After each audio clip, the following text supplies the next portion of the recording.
স্বাগত। সমগ্র বাংলাদেশে শুনছিলেন শিরোনাম, এবার বিস্তারিত নিয়ে আপনাদের সাথে আছি আমি রাজীব জামান। নারায়ণগঞ্জে ছিনতাইকারীর ছুরিকাঘাতে নিহত বিশ্ববিদ্যালয়ের শিক্ষার্থী ওয়াজেদ আলম সীমান্ত হত্যা মামলায় ৩ ছিনতাইকারীকে মৃত্যুদণ্ড দিয়েছেন আদালত। নারায়ণগঞ্জে ছিনতাইকারীর ছুরিকাঘাতে বেসরকারি বিশ্ববিদ্যালয়ের শিক্ষার্থী ওয়াজেদ আলী সীমান্ত হত্যায় ছিনতাইকারী অনিক আকাশ খান ও চান্দু বাবুকে মৃত্যুদণ্ড দিয়েছেন আদালত। দুপুরে আসামিদের উপস্থিতিতে নারায়ণগঞ্জ জেলা ও দায়রা জজ আদালতের বিচারক আবু শামীম আজাদে রায় দেন। মামলার বিবরণ অনুযায়ী 2024 সালের 12ই ডিসেম্বর সকালে দেওভোগ এলাকায় বিশ্ববিদ্যালয়ে যাওয়ার পথে ছিনতাইকারীদের বাধা দিলে সীমান্তকে কুপিয়ে জখম করা হয়। পরে ঢাকা মেডিকেল কলেজ হাসপাতালে চিকিৎসাধীন অবস্থায় তিনি মারা যান। এই ঘটনায় করা মামলায় 24 জন সাক্ষীর সাক্ষ্য গ্রহণ শেষে আদালত এই রায় দেন। রায় সন্তোষ প্রকাশ করে দ্রুত কার্যকর করার দাবি জানিয়েছেন নিহতের পরিবার ও আইনজীবীরা।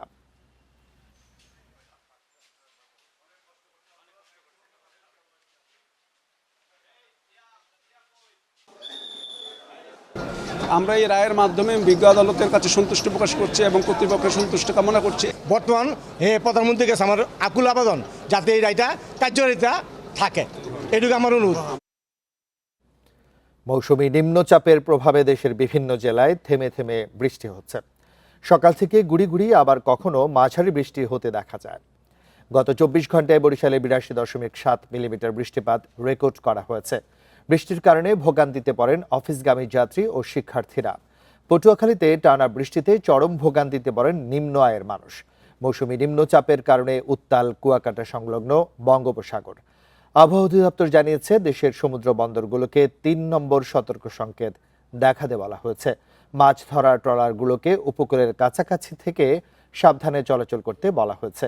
উপকূলীয় এলাকার উপর দিয়ে যে কোনো সময় ঝোড়ো হাওয়া বয়ে যেতে পারে।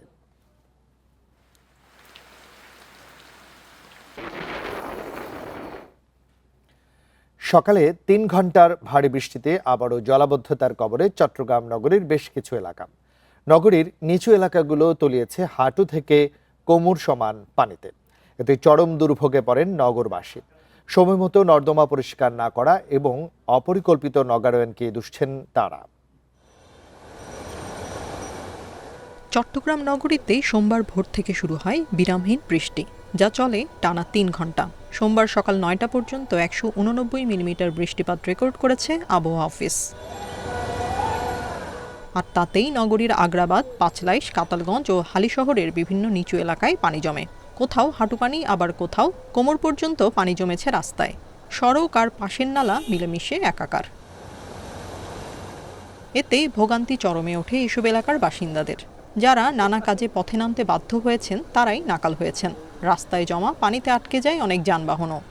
গাড়ি উল্টে পড়ে থাকা তখন সমস্যা, আমাদের সমস্যা কিন্তু প্যাসেঞ্জারে ওই একটু গেলে মাইক ধরে শুরু খাবো কি রোডঘাট ডুবে গেছে, ভাঙ্গা রাস্তায় গাড়ি চালানো যায় না। কে দায়ী বলবো, কাকে বলবো? এখন তো কোনো কিছুকে কারে বলবো? কাউকে বলে তো কোনো ফায়সালা হচ্ছে না। বেশি সংকটে সিএনজি অটোরিকশার চালকেরা। বিকল হয়েছে অনেক গাড়ির ইঞ্জিন। সিরিয়াল দিছি, পানি এতটুক পর্যন্ত হয়েছে, এখন গাড়ি স্টার্ট হয় না, ঠেলে ঠেলে নিয়ে গেছে। নগর ভিতরে যে আছে এই দায়ী, এটা কেন দায়ী? এটা পরিকল্পনা করতে হবে। আমার সিজনাল, আমি যদি বর্ষাকালে কাজ দেয় তাহলে আমার কাজ হইবে না। একটু বৃষ্টিতেই এমন ভোগান্তির স্থায়ী সমাধান কি, তা নিয়ে স্পষ্ট কোনো বক্তব্য নেই নগর কর্তৃপক্ষের। এখানে কিছু কনস্ট্রাকশনাল ফল্ট আছে, এগুলো একটু কারেকশনের ব্যাপার আছে। হিজরা খালের কাজ চলমান। শুধু হিজরা খালের কাজের পরে যে এটা উদ্ধার হয়ে যাবে তাও কিন্তু না, এটার সাথে আমাদের কনস্ট্রাকশনাল কারেকশনগুলো করতে হবে। আমরা তো বারবার এটার চেষ্টা করতেছি এবং সবাইকে সাবধানতার জন্য বলতেছি, পলিথিন বন্ধ করেন, পলিথিন বন্ধ করেন। প্রায় 1 দশক ধরে চট্টগ্রামের জলাবদ্ধতা নিরসনে সিডিএ, সিটি কর্পোরেশন ও পানি উন্নয়ন বোর্ডের 4টি প্রকল্পের প্রায় 85% কাজ শেষ হয়েছে। ব্যয় হচ্ছে প্রায় 14,000 কোটি টাকা। কিন্তু তারপরও মুক্তি নেই জলাবদ্ধতা থেকে। Independent news. এর আরো জানাতে চট্টগ্রাম থেকে যুক্ত হচ্ছেন সহকর্মী অনুপম শীল। অনুপম শীল, আমাদেরকে একটু জানাবেন যে একটু ভারী বৃষ্টিতে আসলে চট্টগ্রামে জলাবদ্ধতা সৃষ্টি হয় এবং এই ক্ষেত্রে নগর কর্তৃপক্ষ নানা উদ্যোগ নিলেও কিন্তু খুব একটা কাজে আসছে না। তো সবকিছু মিলে সার্বিক পরিস্থিতি একটু জানাবেন আমাদেরকে।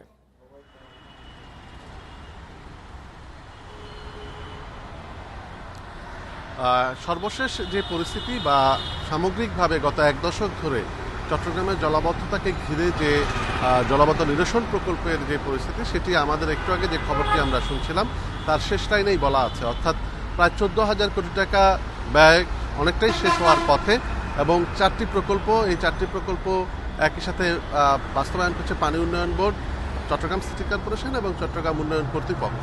কিন্তু প্রতি বছরই আমরা এই কর্মকাণ্ড অর্থাৎ এই প্রকল্পগুলো এগুচ্ছে এবং শেষ দিকে চলে যাচ্ছে আস্তে আস্তে, কিন্তু জলাবদ্ধতার এই পরিস্থিতি থেকে অর্থাৎ সামান্য বৃষ্টি হলে যে নগরের নিচু এলাকাগুলোতে পানি উঠে যায়, এই পরিস্থিতি থেকে খুব একটা মুক্তি মিলছে না।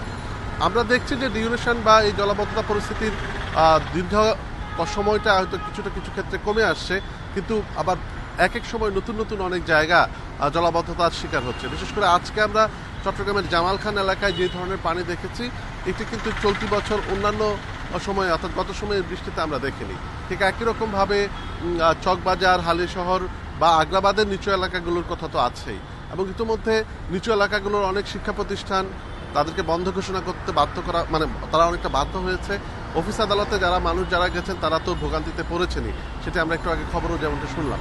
সামগ্রিকভাবে প্রায় 14,000 কোটি টাকা প্রকল্প চট্টগ্রামে চলছে, কিন্তু এটির কোনো শেষ পর্যন্ত আসলে এটির কি সুফল, সেটি আসলে কতটা পাওয়া যাবে সেটি নিয়ে এখন সাধারণ মানুষের মধ্যে সন্দেহ তৈরি হয়েছে। বিশেষ করে এই মুহূর্তে এসে বাস্তবায়নকারী সংস্থাগুলো নিজেরাও স্বীকার করছেন যে এই প্রকল্পগুলো শেষ হলেই একেবারে জলাবদ্ধতা মুক্ত হবে নগরে, সেটি তারা নিজেরাও জোর দিয়ে বলতে পারছেন না।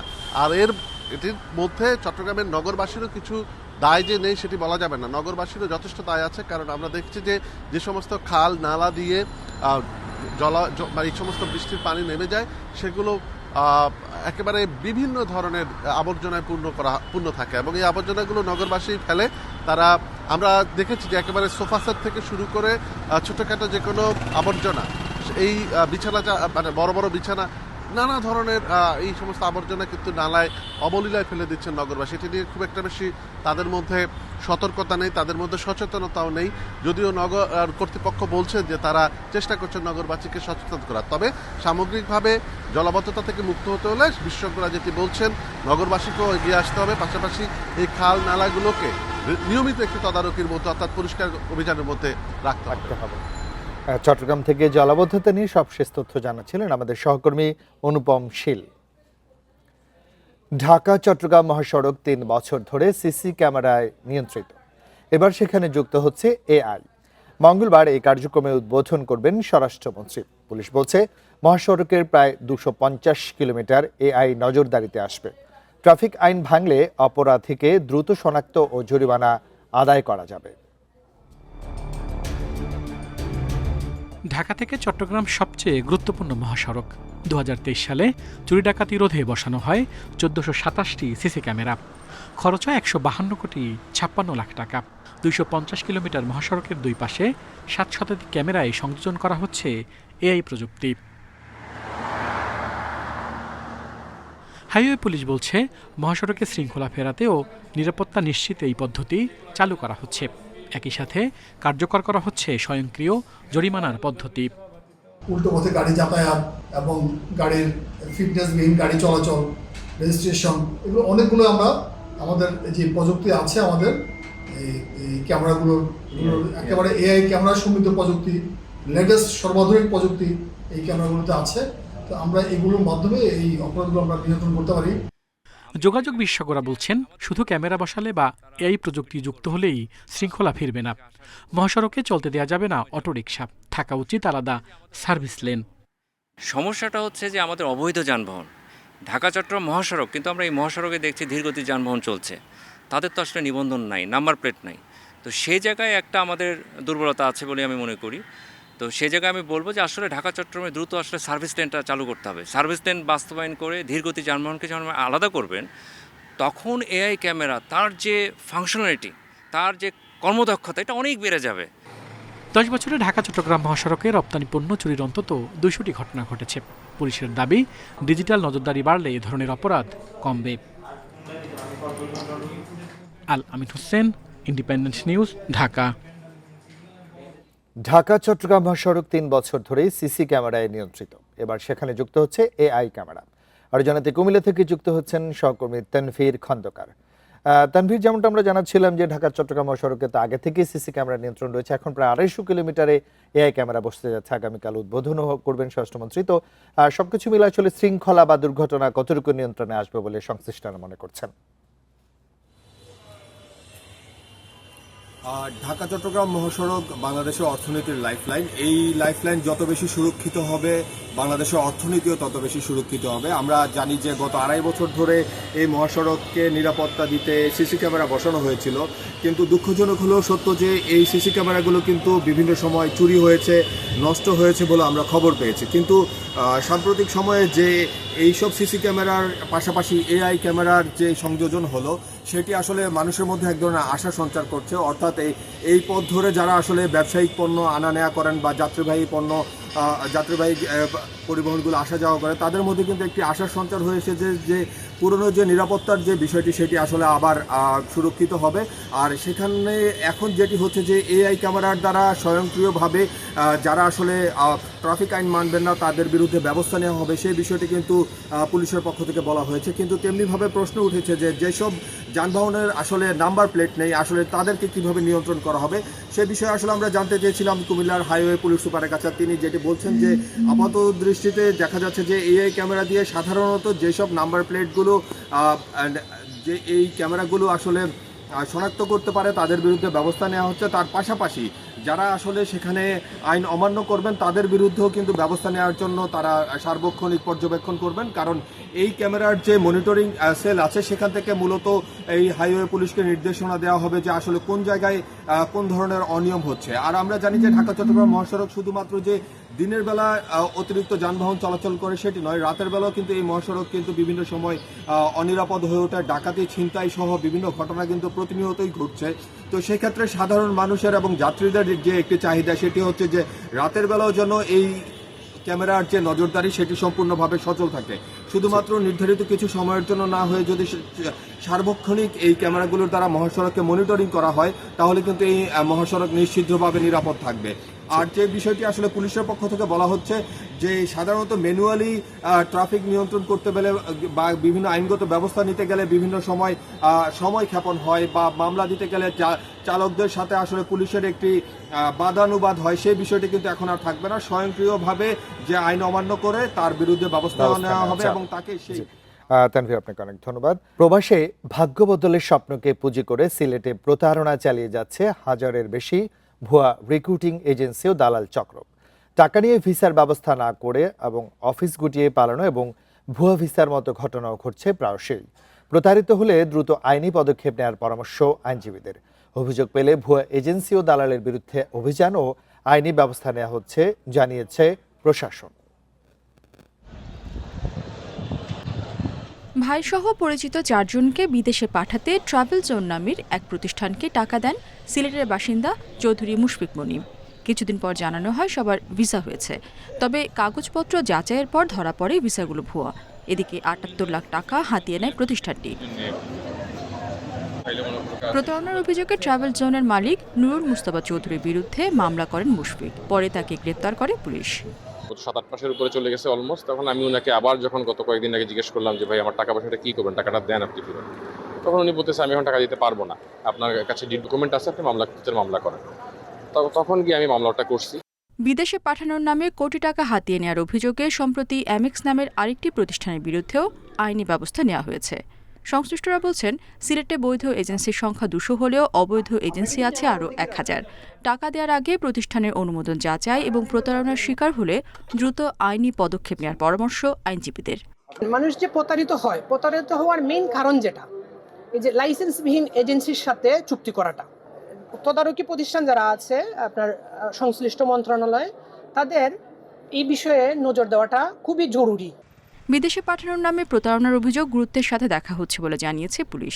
সবচেয়ে বড় বিষয় হলো যে এগুলো যাচাই করে ব্যবস্থা নেয়। এখন অনেকেই সরল বিশ্বাসে এই কাজগুলো করে প্রতারিত হচ্ছেন, এই জন্য আমাদের মধ্যে সচেতনতা আসলে খুব জরুরি। জনশক্তি ও কর্মসংস্থান ব্যুরোর তথ্য বলছে প্রতি বছর সিলেটের প্রায় 25,000 মানুষ কাজের উদ্দেশ্যে বিভিন্ন দেশে পাড়ি জমান। Independent news. উন্নত জীবনের আশায় দালালের মাধ্যমে লিবিয়া থেকে গ্রিস যাওয়ার পথে নিখোঁজ হন সুনামগঞ্জের শান্তিগঞ্জের 5 যুবক। গত 3 আগস্ট 42 জনকে নিয়ে একটি নৌকা যাত্রা শুরু করে। পরে অতিরিক্ত যাত্রী বোঝাই নৌকাটি ভূমধ্য সাগরে দিকভ্রষ্ট হয়ে পড়ে। এই ঘটনায় কয়েকজনকে জীবিত উদ্ধার করা হলেও নিখোঁজ রয়েছেন শান্তিগঞ্জের 5 জন। নিখোঁজদের উদ্ধারে কার্যকর পদক্ষেপের দাবি জানিয়েছেন স্বজনরা। শান্তিগঞ্জ উপজেলা নির্বাহী কর্মকর্তা জানান, নিখোঁজদের পরিবারের স্বজনদের সাথে কথা বলে 5 জন নিখোঁজ হওয়ার বিষয়টি ঊর্ধ্বতন কর্তৃপক্ষকে জানানো হয়েছে।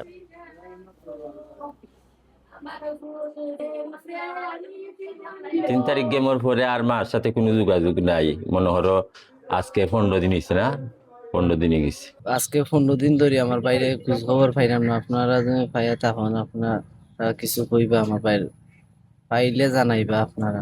তাদের পরিবার বলছে যে বিগত 3 আগস্টের পর হতে তাদের পরিবারের সদস্যদের সাথে তাদের এখনো যোগাযোগ করা সম্ভব হয়নি। আমাদের যে জেলা জনশক্তি ও কর্মসংস্থান ব্যুরো কার্যালয় আছে তাদেরকেও অবগত করা হয়েছে। সারা দেশে খাল পুনঃখনন ও নাব্যতা ফেরানোর উদ্যোগ নেওয়া হলেও কিছু জেলায় এখনো শুরু হয়নি কাজ। ঝিনাইদহে খাল খননের ফলে বিলের জলাবদ্ধতা নিরসনের পাশাপাশি কৃষিতে প্রাণ ফিরেছে। এদিকে সাতক্ষীরায় এখনো খাল খনন না হওয়ায় স্থায়ী জলাবদ্ধতার শঙ্কা দেখা দিয়েছে। এদিকে গোপালগঞ্জের পৌর এলাকায় দূষণ রোধে পাচুরিয়া খাল খননের দাবি স্থানীয়দের। দেশব্যাপী খাল খনন কর্মসূচির ইতিবাচক ফল পেয়েছে ঝিনাইদহ। পানি উন্নয়ন বোর্ড ও এলজিইডির উদ্যোগে 11টি খাল পুনঃখননে প্রাণ ফিরেছে স্থানীয় জলাশয়গুলোর। বিলের জমে থাকা অতিরিক্ত পানি নিষ্কাশিত হচ্ছে সহজেই, যা স্বস্তি দিচ্ছে চাষিদের। তো আমরা আশা করছি শীঘ্রই আমাদের এই টোটাল দৈর্ঘ্যের খাল খনন আমরা সম্পন্ন করতে পারবো। এই সম্পন্ন হলে পরে আমার ঝিনাইদহ জেলার এই খালের যে ক্যাচমেন্ট এরিয়া আছে, এই এরিয়ার মধ্যে আমার নিষ্কাশন ব্যবস্থা অত্যন্ত উন্নত হবে, দ্রুত পানি নেমে যাবে, এতে করে কৃষকের ফসল হানি রক্ষা পাবে। তবে সাতক্ষীরার চিত্রটা একেবারেই ভিন্ন। হাজারো খাল নদী পরিবেষ্টিত এই জেলায় এখনও খাল খননের কোনো উদ্যোগ নেওয়া হয়নি।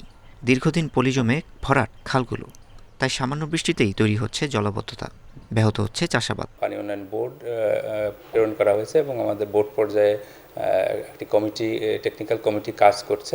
পরবর্তীতে জেলা পানি ব্যবস্থাপনা কমিটির সিদ্ধান্ত অনুযায়ী এটা ফাইনালি আমরা যে ডিপিপিতে প্রস্তাব প্রেরণ করব। এদিকে গোপালগঞ্জ পৌর শহরের বুক চিরে বয়ে যাওয়া ঐতিহ্যবাহী পাচুরিয়া খাল এখন দূষণ আর অবহেলার প্রতীক। প্রায় 2 কিলোমিটার জুড়ে ঘন কচুরিপানা ও পৌরসভার পচা ড্রেনের বর্জ্য অবরুদ্ধ খালের গতিপথ।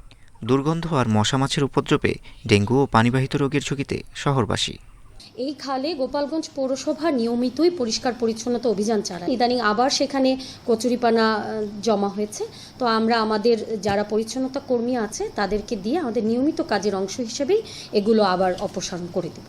যেখানে সফল পরিকল্পনা কৃষি ও স্থানীয় অর্থনীতিকে গতিশীল করছে, সেখানে এই 2 জেলায় প্রশাসনিক দীর্ঘসূত্রতা আর উদাসীনতায় স্থবির হয়ে পড়ছে সাধারণ মানুষের জীবন। দ্রুত সারা দেশে সমন্বিত খাল সংস্কার কার্যক্রম জোরদারের দাবি সংশ্লিষ্টদের।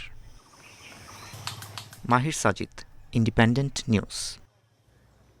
কুমিল্লায় বিলাসবহুল একটি প্রাডো গাড়িতে তল্লাশি চালিয়ে 3 লাখ পিস ইয়াবা জব্দ করেছে জেলা গোয়েন্দা পুলিশ। এই ঘটনায় গাড়ি চালক সহ 2 জনকে আটক করা হয়েছে। দুপুরে ঢাকা চট্টগ্রাম মহাসড়কের সদর উপজেলার জাগুরঝুলি এলাকা থেকে এই চালানের সঙ্গে প্রাডো গাড়িটিও জব্দ করা হয়েছে। উদ্ধারকৃত ইয়াবার আনুমানিক বাজার মূল্য 15 কোটি টাকা, যা কুমিল্লায় এই যাবৎকালের সবচেয়ে বড় চালান বলে জানিয়েছে পুলিশ। ডিবি পুলিশ জানায়, গোপন সংবাদের ভিত্তিতে চট্টগ্রাম থেকে ঢাকাগামী প্রাডো গাড়িটিতে তল্লাশি চালিয়ে লাগেজের ভেতরে স্কচ টেপে মোড়ানো ইয়াবা উদ্ধার করা হয়।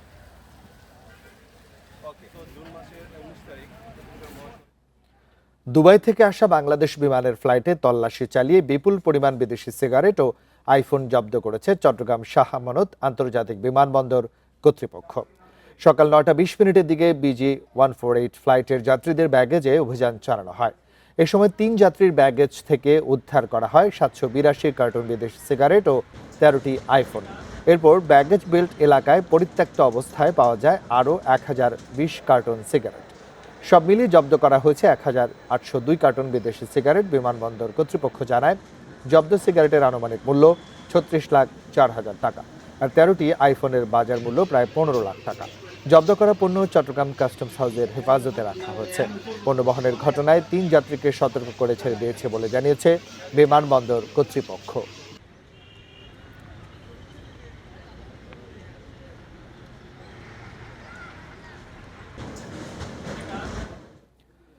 দিনাজপুরের হিলিতে অভিযান চালিয়ে নিষিদ্ধ ছাত্রলীগের সহ সভাপতি মিনহাজ হাসানকে আটক করেছে পুলিশ।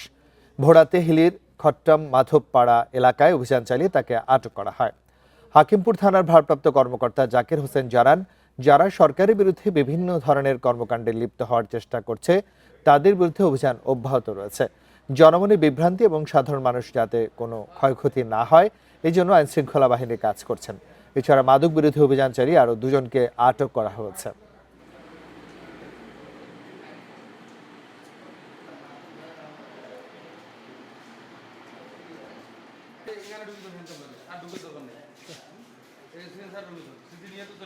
সংগঠিত হওয়ার চেষ্টা করতেছে বা সরকারের বিরুদ্ধে বিভিন্ন ধরনের কর্মকাণ্ড লিপ্ত হওয়ার চেষ্টা করতেছে, এদের বিরুদ্ধে আমাদের কাছে অভিযান অব্যাহত আছে। আমরা সেই অভিযানের প্রেক্ষিতেই গতকালকে জেলা ছাত্রলীগের নবগঠিত কমিটির সহসভাপতি ওকে গ্রেপ্তার করে।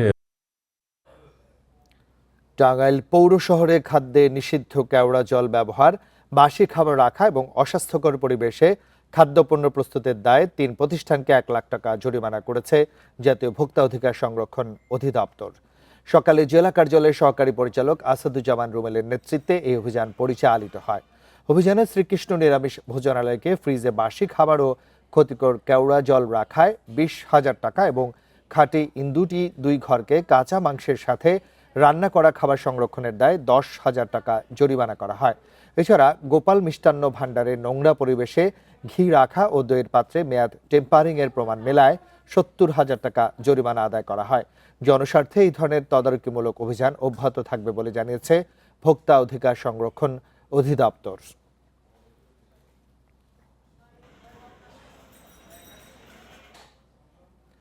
পার্বত্য চট্টগ্রামে আইনশৃঙ্খলা পরিস্থিতি নিয়ন্ত্রণে নিরাপত্তা বিষয়ক সমন্বয় সভা অনুষ্ঠিত হচ্ছে।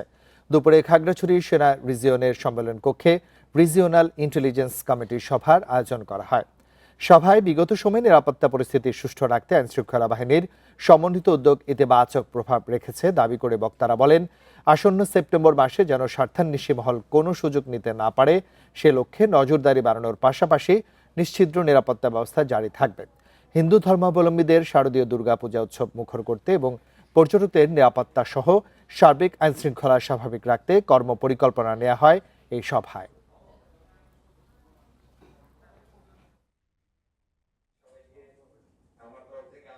খুবই একটা গুরুত্বপূর্ণ সময় আমাদের সামনে আসতে যাচ্ছে। তা আমার কাছে মনে হয়েছে যে আপনাদের সহযোগিতা, যেহেতু এর আগে 2টো বড় বড় ইভেন্ট আমরা খুব সুন্দরভাবে সামাল দিতে সক্ষম হয়েছি এবং স্টেবিলিটি মেনটেন করতে পেরেছি, আশা করছি যে সামনের দিনগুলোতে ইনশাআল্লাহ আপনাদের সহযোগিতায় আমরা সুন্দর একটা নিরাপত্তা পরিস্থিতি বজায় রাখতে সক্ষম হব। লালমনিরহাটের কালীগঞ্জে আফরোজা বেগম নামে এক অন্তঃসত্ত্বা গৃহবধূর মরদেহ বাড়ির উঠানে ফেলে রেখে সপরিবারে পালিয়েছে তার স্বামী ও শ্বশুরবাড়ির লোকজন। সকালে উপজেলার চলবলা ইউনিয়নের নিথক গ্রামে এই ঘটনা ঘটে। গাজীপুরের কোনাবাড়িতে স্বামী দিন ইসলামের হাতে নির্যাতনের শিকার হয়ে ওই গৃহবধূর মৃত্যু হয়েছে বলে দাবি নিহত আফরোজার স্বজন ও স্থানীয়দের। পুলিশ ও স্থানীয়রা জানান, 1 বছর আগে বিয়ে হওয়া এই দম্পতি কাজের সূত্রে গাজীপুরের কোনাবাড়িতে বসবাস করতেন। 5 মাসের অন্তঃসত্ত্বা আফরোজার উপর প্রায়ই যৌতুক ও পারিবারিক কলহে শারীরিক নির্যাতন চালানো হতো। স্বজনদের অভিযোগ, গাজীপুরের বাসায় আফরোজাকে কুপিয়ে ও পিটিয়ে হত্যার পর অ্যাম্বুলেন্সে করে গ্রামে এনে উঠানে ফেলে পালিয়ে যায় স্বামী দিন ইসলাম ও তার স্বজনেরা। কালীগঞ্জ থানা পুলিশ সুরতহাল প্রতিবেদন তৈরি করে মরদেহ উদ্ধার করেছে।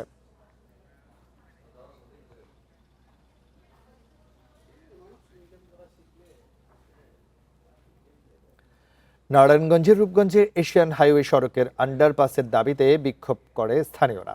এতে বেলা 11টা থেকে 1টা পর্যন্ত যান চলাচল বন্ধ ছিল। এলাকাবাসী জানান, কর্তৃপক্ষ আন্ডারপাস করার আশ্বাস দিয়েও তা না করে সড়ক নির্মাণ করে ফেলেছে। আন্ডারপাসের দাবিতে সড়কে মানববন্ধন করেন তারা। এক পর্যায়ে সড়কের উভয় দিকে অবরোধ করে বিক্ষোভ করলে সড়কে দীর্ঘ যানজটের সৃষ্টি হয়। খবর পেয়ে দুপুর 1:45টার দিকে সড়ক ও জনপথ অধিদপ্তর, পুলিশ, সেনাবাহিনী ঘটনাস্থলে পরিস্থিতি নিয়ন্ত্রণে আনে। কর্তৃপক্ষ আন্ডারপাস করার আশ্বাস দিলে সড়ক থেকে লোকজন সরে দাঁড়ায়।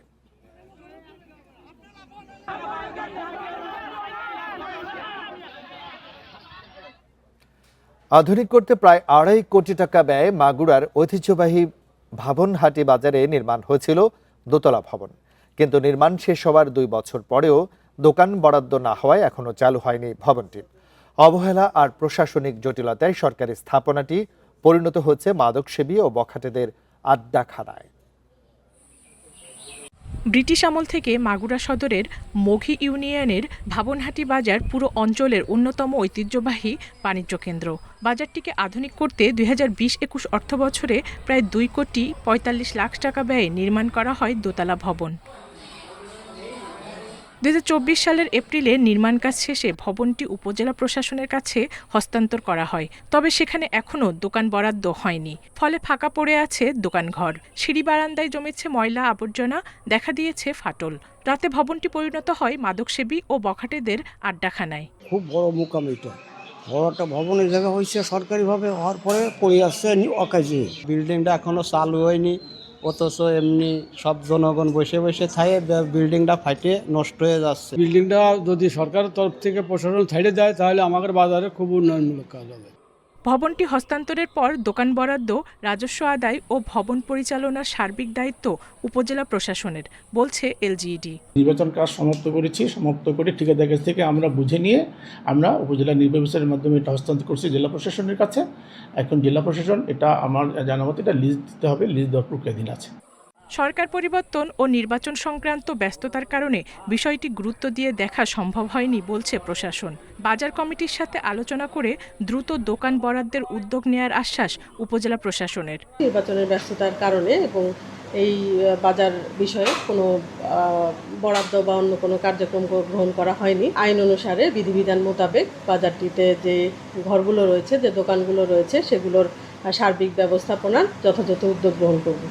প্রশাসনিক জটিলতা দূর করে দ্রুত আধুনিক বাজার ভবনটি চালুর দাবি স্থানীয়দের।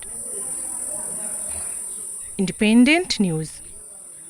কক্সবাজারের ঈদগাঁওয়ে মোহাম্মদ শামসুল হুদা নামের এক চিকিৎসকের কাছে 30 লাখ টাকা চাঁদা দাবি ও হত্যার হুমকির অভিযোগ উঠেছে। এই ঘটনায় অভিযুক্তদের বিরুদ্ধে ঈদগাঁও থানায় লিখিত অভিযোগ করেছেন ভুক্তভোগী। জমি সংক্রান্ত বিরোধের জেরে অবৈধ অস্ত্রের ভয় দেখিয়ে এই চাঁদা দাবি করা হয় বলে অভিযোগে উল্লেখ করা হয়েছে। 15 আগস্ট দুপুরে ঈদগাঁও বাজারের একটি হাসপাতালে ভুক্তভোগীর চেম্বারে ঢুকে 30 লাখ টাকা দাবি করেন অভিযুক্তরা। চাঁদা না দিলে হত্যা ও মরদেহ গুমের হুমকি দেওয়া হয়। খবর পেয়ে পুলিশ ঘটনাস্থল পরিদর্শন করে সিসিটিভি ফুটেজ দেখে অভিযুক্তদের প্রাথমিক পরিচয় শনাক্ত করে।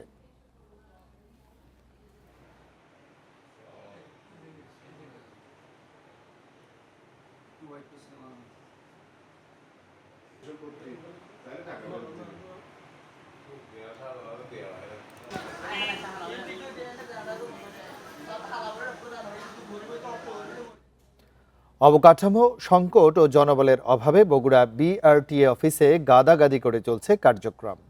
দীর্ঘ সময় অপেক্ষায় থাকছেন সেবা প্রার্থীরা, এতে বাড়ছে ভোগান্তি। 2017 সালে প্রায় 4 একর জমির উপর ভবন নির্মাণের নকশা সংশ্লিষ্ট দপ্তরে পাঠানো হলেও এখনো কোনো সিদ্ধান্ত হয়নি। জনবল বাড়ালে সংকট কিছুটা কমবে আশা সংশ্লিষ্টদের। 9 কর্মকর্তা কর্মচারী নিয়ে 1989 সালে বগুড়া ডিসি অফিসের এক পুরনো ভবনে কাজ শুরু করে বিআরটিএ। তখন মোটরযানের রেজিস্ট্রেশন, ড্রাইভিং লাইসেন্স ও মালিকানা পরিবর্তন সহ নানা কাজে ওই অফিসে দিনে আসতেন গড়ে 35 জন।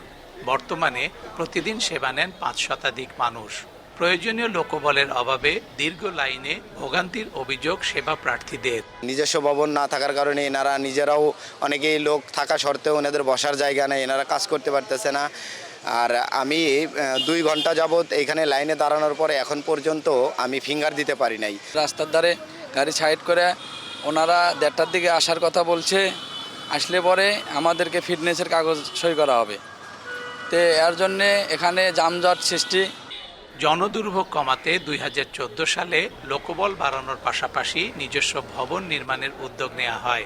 2017 সালে প্রায় 4 একর জমির ওপর ভবন নির্মাণের নকশা সংশ্লিষ্ট দপ্তরে পাঠানো হয়, তবে এখনো কার্যকর কোনো সিদ্ধান্ত হয়নি। নিজস্ব ভবন থাকলে তাদের আমরা একটা বসার জায়গা দিতে পারি এবং বিভিন্ন কাউন্টার থাকলে বিভিন্ন ধরনের সুবিধা দেওয়া যায়। বিশেষ করে আমাদের রেকর্ড রুমের খুবই সমস্যা হচ্ছে। তো নিজস্ব ভবন থাকলে আমাদের এই রেকর্ড রুমে যে ফাইলগুলি সংরক্ষণ করা, এটা খুবই ভালো হয়। ৩৭ বছরে বগুড়ায় বিআরটিএ অফিসে জনবল বেড়েছে মাত্র 2 জন, তবে সেবা প্রার্থী বেড়েছে প্রায় 17 গুণ। সংশ্লিষ্টরা বলছেন, বিপুল সংখ্যক মানুষের সেবা নিশ্চিতে জনবল বাড়ানোর পাশাপাশি প্রয়োজন অবকাঠামোর উন্নয়ন। Hasibur Rahman, independent news, Bogura.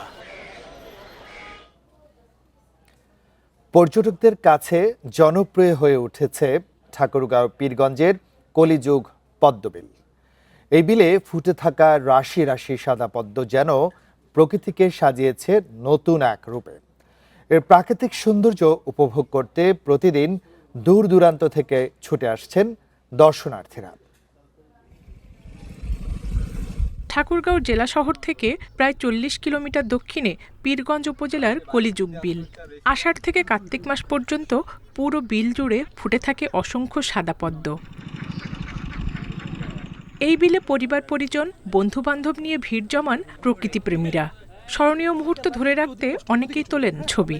বিল বা পদ্ম ফুল যেটাই বলেন না কেন, আমরা আসলে সরাসরি দেখার সেরকম সুযোগ হয় না, বিশেষ করে বাচ্চারা। তো বাচ্চাদের নিয়ে ঘুরতে এসেছে, ভীষণ ভালো লাগছে। জায়গাটা কিন্তু আসলে অনেক সুন্দর, মানে আমার পার্সোনালি অনেক ভালো লাগছে। তবে বিলে চলাচলের জন্য নৌকা না থাকায় দর্শনার্থীদের পড়তে হচ্ছে নানা ভোগান্তিতে। কাঠের সাঁকোই একমাত্র ভরসা। পদ্মফুলটা অনেক সুন্দর, বাট বেটার হতো রাস্তাটা যদি আরেকটু ভালো করা যায়। আমাদের আসলে ঘোরার তেমন কোনো পরিবেশ জায়গা আমরা পাই না, সেই হিসেবে পদ্মফুলটা যথেষ্ট সুন্দর, যথেষ্ট ভালো। বেড়াতে এসে দর্শনার্থীরা যেন পদ্মফুল নষ্ট না করে সে বিষয়ে নজরদারি করছে প্রশাসন। এই কাজ থেকে আমরা নিরুৎসাহিত করার জন্য স্থানীয়ভাবে কিছু ছেলেপেলেকে আমরা বলেছি, প্রাকৃতিক সৌন্দর্যের সৃষ্টি হয়েছে, আপনারা এটি এনজয় করেন। আর এখানে যদি ট্যুরিজমের তথা পর্যটক আকর্ষণ করার জন্য কোনো ব্যবস্থা গ্রহণ করা প্রয়োজন থাকে, তাহলে প্রশাসন সেক্ষেত্রে এগিয়ে আসবে। প্রকৃতির অপার সৌন্দর্য আর পর্যটনের সম্ভাবনা দুই মিলিয়ে নতুন পরিচয় পাচ্ছে ঠাকুরগাঁওয়ের পীরগঞ্জ উপজেলার কলিযুগ বিল। Independent news. এই ছিল আজকের সমগ্র বাংলাদেশে ইন্ডিপেন্ডেন্ট টেলিভিশনের সব খবর। আরো বিস্তারিত জানতে চোখ রাখুন ফেসবুক, ইউটিউব, এক্সে। পরের সংবাদ দেখার আমন্ত্রণ রইল। ধন্যবাদ সবাইকে।